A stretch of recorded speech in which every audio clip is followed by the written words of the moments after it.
बाप और बेटे और रूहुल कुदस के नाम से आमीन। जीते या मरते हम खुदा ही के हैं।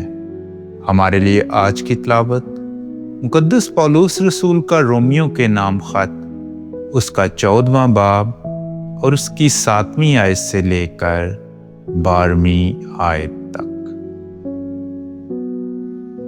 क्योंकि हम में से ना कोई अपने वास्ते जीता है, ना कोई अपने वास्ते मरता है, कि अगर हम जीते हैं तो खुदावंद के वास्ते जीते हैं, और अगर मरते हैं तो खुदावंद के वास्ते मरते हैं। इसलिए हम जीते या मरते खुदावंद ही के हैं।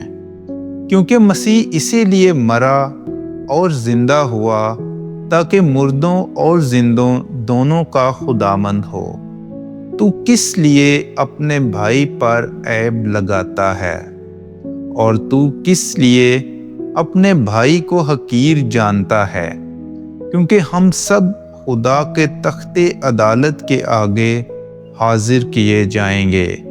चुनाचे लिखा है कि खुदावंद कहता है कि मैं अपनी हयात की कसम खाता हूँ, हर एक घुटना मेरे आगे झुकेगा और हर एक जुबान खुदा का इकरार करेगी।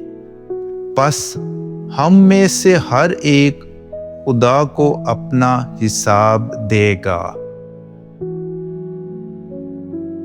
पाक कलाम के पढ़े और सुने जाने पर खुदा की बरकत हो।